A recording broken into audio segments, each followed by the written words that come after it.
Assalamualaikum warahmatullahi wabarakatuh. Sahabat kami ya. Kali ini saya akan mengganti seal water pump si GSX R150.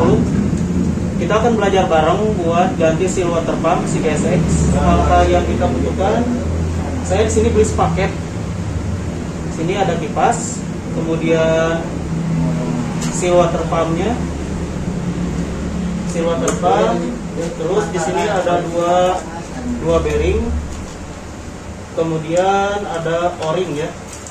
O-ring ini fungsinya buat mencegah supaya tidak ada kebocoran di sini. Nah, nanti sekalian kita ganti filter oli juga. Nah, gimana prosesnya? Kita lanjut ya. Kita buka dulu mesinnya. Di sini hal yang harus kita perhatikan pertama kali adalah kuras dulu air radiatornya.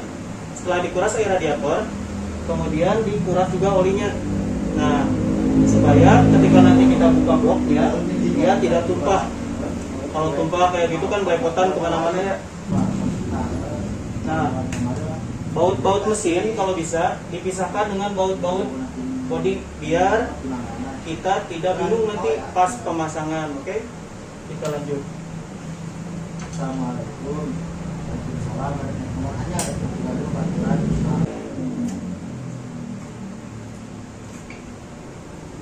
Nah, pennya udah kita buka sih. Bisa kita lihat. Ini kalau ada warna kuning di sini kayak gini, warna-warna emas, itu tandanya dia kena full dilution. Full dilution itu oli yang tercampur dengan bensin ya. Jadi bensin yang kita pakai nyampur ke ruang oli. Nah, oke cuy. Jadi di sini kita lepasin dulu sepi-sepinya ya, pengunci-penguncinya dan juga kipasnya kita lepaskan dulu. Tapi hati-hati ya, di sini biasanya rawan mental atau loncat ya si sepinya. Jadi harus hati-hati. Oke, kita lepaskan dulu. Nah, inilah cuy penampakannya ketika sudah dibuka ya, sepi dan juga pennya dan juga si kipasnya. Jadi kalau udah dibuka kayak gini, kita harus bersihkan dulu ya dari sisa-sisa kebocorannya. Nanti kalau tidak dibersihkan ini bisa merusak si sehar ya, nanti bisa baret kalau dibiarkan. Kalau ada suara mendecit, jangan lupa langsung diganti seal water pumpnya kalau tidak mau mesinnya jebol. Karena kalau mesinnya jebol, biaya perbaikannya lumayan, bisa sampai 3,5 juta ya. Jadi kalau ada mesin suara mendecit kayak tikus, langsung dimatikan cuy, jangan dipakai dulu karena itu tandanya ada air radiator yang rembes ke ruang oli ya. Oke, di sini kita akan buka tutup air radiatornya. Nah, kalau udah dibuka kayak gini cuy, harusnya diganti langsung sisilnya ya, jangan pakai yang bekas. Walaupun baru satu kali buka langsung diganti. Pokoknya gak boleh dipasangkan lagi, harus diganti. Kalau tidak diganti biasanya akan rembes kembali ya. Kalau udah rembes bahaya, bisa netes ke knalpot. Oke cuy, nah kita balikin di sini, kita lepas pengunci kedua ya, atau sepi keduanya. Hati-hati loncat lagi, ini rawan banget loncat. Kalau hilang repot juga nanti kita nyarinya ya. Kalau udah dilepas, kita bisa langsung copot nanti si kipas water pumpnya ya, atau kipas air radiatornya. Bukan kipas sih, ini ya kipas ya. Oke cuy, nah cara ngelepas kipasnya kita tarik aja kayak gini ya. Kalau udah ditarik, itu bisa langsung dicopot ya, baik bearingnya dulu ataupun seal water pumpnya. Kalau ada tracker sih bisa seal water pumpnya dulu, tapi saya saranin lepas bearingnya dulu ya. Proses pelepasan bearingnya ya, jangan lupa diketuk-ketuk, tapi jangan sampai keras-keras ya. Karena kalau kekerasan biasanya pecah bagian dalamnya. Kalau pecah, aduh bahaya, ini repot banget. Harganya lumayan ya, 650 ribuan satu bloknya. Jadi jangan sampai pecah, pelan-pelan saja. Kalau ada tracker lebih bagus pakai tracker biar lebih aman, biar lebih simple ya. Karena saya di sini gak ada tracker, jadi pakai kunci T ya, dibuka langsung diketuk. Dan juga di sini cuy ada sedikit informasi ya, ketika kalian baru memasang seal water pump atau kalian baru saja mengganti seal water pump, tapi dalam waktu 1 sampai 2 hari dia udah mendecit lagi, Itu diakibatkan karena pemasangannya yang kurang rapi ya. Maksudnya karena pemasangannya yang kurang ngepres ke dalam dan kurang rata. Biasanya miring tuh. Kalau mendecit biasanya masangnya miring walaupun seal water pumpnya baru. Nah, selain penggantian seal water pump, kalian juga harus ganti si gasketnya. Walaupun gasketnya masih kelihatan utuh, masih kelihatan baru, ganti walaupun sudah dibongkar ya. Kalau sudah dibongkar biasanya rembes lagi walaupun gasketnya masih baru. Nah, di sini saya juga kelihatannya si seal water pumpnya masih bagus cuy, karena baru jalan di 17.000 km. Tapi ini udah mendecit dan ini sebenarnya penggantian seal water pump kedua ya. Jadi seal water pump ini baru ganti, tapi dalam waktu 1-2 hari ini penggantian yang kedua cuy. Langsung mendecit lagi suaranya ya. Saya kira kenapa? Ternyata pemasangan seal water pumpnya kurang rapi, kurang ngepres, kurang rata, pokoknya segala kurang lah. Karena biasa jauh dari bengkel aja, hidup di kampung mah, jadi kita bongkar sendiri cuy. Saya ngebongkarnya jam 2 malam ini. Jadi agak kesusahan buat ngepasin ya, buat ngeratain agak kesusahan karena diburu-buru waktu, rusuh. Ternyata pekerjaan yang rusuh itu tidak baik ya cuy. Nah, ini dia udah lepas si apa itu namanya, bearingnya ya. Kita bersihkan di sini. Pokoknya lubang bearing, lubang seal water pump nanti kita bersihkan ya cuy. Nah, oke cuy, ini adalah proses pelepasan si seal water pumpnya ya. Saya gak ada tracker, jadi saya gunakan baut aja ya. Baut yang panjang. Jadi kalau dipukul sebenarnya karet itu dia bisa mental ya cuy. Dan di dalam seal water pump ini ada coakan ya. Jadi kalau dipukul biasanya yang terkenanya tuh coakannya itu. Jadi mengakibatkan resiko baret ya. Kalau baret bisa bocor lagi walaupun seal water pumpnya baru.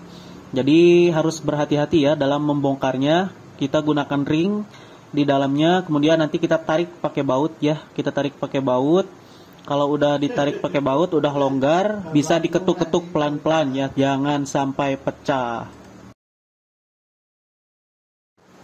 Nah, oke cuy, ini caranya ya. Bawahnya diganjel pakai kunci L dan atasnya ditahan pakai tang. Supaya pas muterin bautnya dia gak ikut muter, supaya lebih mudah nanti ngangkatnya. Si sealnya dia bisa terangkat dengan sendirinya. Kalau udah longgar boleh dipukul, tapi pelan-pelan, jangan sampai baret, jangan sampai pecah. Nah cuy, karena seal water pumpnya sudah terangkat setengah, jadi kita pukul pelan-pelan ya. Jangan sampai kekencengan, pelan-pelan saja, nanti dia akan lepas dengan sendirinya. Nah, ini sudah lepas sealnya, kemudian nah ada bekas-bekasnya, kita bersihkan sampai benar-benar bersih supaya nanti pas pemasangan tidak mengganjal ya. Kalau mengganjal nanti akan ada risiko kebocoran si air radiatornya masuk ke ruang mesin.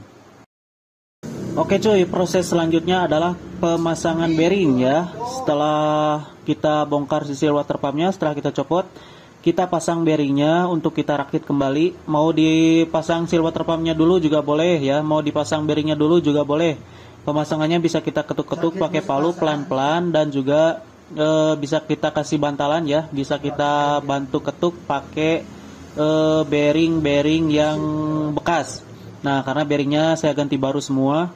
Dan jangan lupa dikasih grease sedikit saja supaya nanti tidak seret ya, karena ini bearing-bearing baru. Sebenarnya nggak dikasih grease juga nggak apa-apa sih, karena nanti tercampur oli di ruang oli.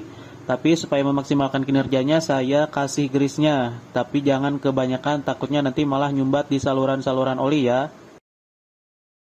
Oke cuy, nah karena ini udah rata ya, udah rapi si pemasangan bearingnya. Kemudian kita bersihkan si tempat seal water pumpnya. Kemudian setelah dibersihkan kita kasih grease ya. Nah, ini seal water pumpnya yang baru, pastikan original ya, original SGP. Sebenarnya ini tuh hampir sama dengan ME King, dengan seal water pump ME King, Fiction dan juga R15 ya, ini hampir sama. Tapi yang berbedanya itu kalau di Fiction atau di ME King di bawahnya tuh ada bantalan semacam apa ya itu, logam atau apalah kayak gitu. Kalau di Sigasek gak ada ya. Jadi sebenarnya bisa pakai yang ME King atau si R15. Tapi saran saya lebih baik pakai yang ori-ori aja ya cuy. Apalagi bagian-bagian mesin jangan sampai pakai yang KW-KW. atau pakai part-part yang tidak semestinya gitu, takutnya bahan-bahannya berbeda, kemudian pemakaiannya atau jangka pakainya tidak panjang. Nah, ini kita oleskan grease dulu ya, supaya pemasangannya mudah, longgar, dan nanti kita tinggal tekan-tekan saja cuy. Nah, oke cuy, hati-hati ya pas ditekan-tekan, di bawahnya tuh ada bantalan buat air radiator ya. Jadi jangan sampai ketekan kemudian patah, jangan. Nah, cara pemasangannya seperti ini, ditekan-tekan saja karena sealnya masih baru, jadi mudah ya, mudah untuk dipasang, dan tinggal tekan seperti ini aja. Nanti dia akan terpasang dengan sendirinya. Pastikan jangan sampai miring, jangan sampai gak rata ya. Jadi pastikan berkali-kali supaya sampai benar-benar rapih ya cuy, jangan miring. Nah, oke cuy, jadi pemasangannya bisa kita tekan menggunakan seal water pump yang bekas ya. Jadi seal water pump yang bekasnya jangan dibuang dulu, bisa kita gunakan untuk membantu ngepres ya si seal water pump yang baru. Nah, saya memastikan sedikit ini supaya rapih dan rata, saya ketuk-ketuk sedikit ya. Sebenarnya gak usah diketuk-ketuk sih, saya cuman memastikan saja supaya bagus dan tidak miring, supaya nanti ketika dipasang tidak decit kembali ya cuy. Nah, oke cuy, jadi pemasangan seal water pumpnya udah beres. Sekarang kita pasang kipasnya ya. Ini kipasnya kipas yang baru. Kemudian kita kasih sedikit grease supaya dia tidak seret ya. Walaupun grease-nya di dalam seal water pump juga udah banyak sih, tapi ini biar lebih maksimal aja. Nah, jadi nanti ketika kita pasang biasanya mendecit cuy. Itu mendecit bisa jadi salah satunya adalah karena dia kekeringan ya. Tapi ini seal water pump si gesek ini udah banyak grease di dalamnya, jadi tidak ditambahkan juga tidak masalah. Cuman saya pengen benar-benar maksimal, saya tambahkan sedikit ya. Nah, kalau sudah dipasang grease, kemudian kita pasang seal water pumpnya sambil diputar-putar sedikit ya, biar mudah dan rata nanti masuknya. Nah, kalau udah kayak gini bisa diputar sambil ditekan. Nah, kalau udah gini kita putar-putar supaya pastikan supaya tidak slack ya cuy, atau tidak terlalu seret. Kalau terlalu seret nanti bisa terlalu panas. Nanti pas kita pegang, kita hidupkan si mesinnya, si tutup air radiatornya tuh bisa panas ya cuy. Nah, kalau panas sih panas emang karena mesinnya pasti panas ya. Tapi kalau seal water pumpnya miring, kemudian ngegerus si tutup seal water pumpnya atau tutup kipasnya di tempat pembuangan air radiator, nah itu kalau panas berlebih, intinya lebih panas dari komponen yang lain, itu artinya dia ngegerus ya, si kipasnya ngegerus tutup si air radiator. Nah, ini saya pasangkan sealnya lagi, bukan seal ya, saya pasangkan sepinya. Hati-hati ini meceleng ya, saya juga sering meceleng atau loncat, ini susah nyarinya Nah, kalau sepinya udah dipasang, kita pasangkan pennya ya buat pengunci si kipasnya, kipas radiatornya. Ini ada sepi lagi ya cuy di atasnya, jadi sepinya ada 2. Kita pasangkan lagi supaya tidak meceleng, kita halangi ya, halangi pakai kain atau pakai tangan, intinya supaya gak loncat jauh. Nah, oke cuy, jika semuanya sudah dirasa aman ya, seal water pumpnya udah rapi, udah rata, si bearingnya udah rapi, udah rata juga. Ini kita pasang bloknya lagi ya. Nah, pastikan di bawahnya itu ada seal karet kecil ya cuy, di bawah baknya. Kemudian stud koplingnya juga diposisikan ke belakang supaya nanti pas dipencet nyangkut ya. Nah, ini kan susah dipasang nih. Kalau susah dipasang kayak gini, diputar-putar aja si kipas air radiatornya ya, karena ini gak ngepas biasanya dalamnya. Diputar-putar, kemudian nanti dia akan nemplok sendiri ya kalau udah benar-benar ngepas kayak gini, oke? Nah, kalau udah kita pasang tutup air radiatornya ya. Jangan lupa o-ringnya diganti, si sealnya, supaya tidak bocor. Walaupun kelihatan masih bagus ya, diganti aja teman-teman karena murah kok. Sama si packingnya ya, bukan packing atau gasket.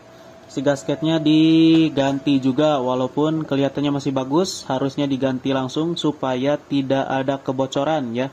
Kalau ada kebocoran repot nanti, bisa bongkarnya bolak-balik lagi. Nah, kita pasangkan jangan sampai miring, tutup air radiatornya. Kalau miring nanti kipasnya bisa ngegerus dan bisa menyebabkan panas berlebih di area ini ya. Supaya benar-benar presisi, jadi kita pasang bautnya satu persatu dan dipaskan saja teman-teman. Nah, setelah dipasang tutup air radiatornya, sekarang kita pasang bracket si koplingnya ya, dan juga si capitnya ini kita pasang. Ini jangan sampai dipaksa ya cuy, jangan sampai diketuk-ketuk keras, harus dipaskan supaya tidak ledeh ya, atau tidak slack nantinya ketika kita bongkar lagi. Nah, kemudian kita tekan-tekan koplingnya udah enak atau belum, atau udah pas atau belum, ini sekalian kita setel ya. Kalau udah pas, kita kencangkan semua si baut-baut bloknya ya, supaya tidak rembes. Kemudian nanti kita isi air radiator, setelah isi air radiator, isi oli juga. Jangan lupa ya, pembuangannya ditutup dulu, jangan sampai isinya cuma lewat gitu ya, jangan sampai kelupaan. Pokoknya si tutup pembuangannya pastikan udah tertutup dengan rapih ya. Ini kita kencangkan dulu semuanya. Setelah dikencangkan nanti kita cek sound ya, suaranya enak atau enggak, atau ada kendala atau tidak. Nanti kita bisa cek langsung ya. Oke, kita skip videonya karena kepanjangan cuy, kita langsung ke cek sound aja. Oke cuy, nah ini hasilnya. Udah Mamang tadi bawa jalan-jalan ya, sekitar setengah jam. Alhamdulillah bunyi dashboardnya udah gak ada. Berarti kemarin ada salah masang ya. Cuman ini ada berisik-berisik di bawah. Berisik itu bisa diakibatkan oleh balancer. Kemudian di atas bisa juga sim-siman ya. Nanti kita oprek lah itu mah kalau perlu lah. Kalau enggak kita biarin. Itu aja cuy. Terima kasih tutorialnya. Wassalamualaikum warahmatullahi wabarakatuh.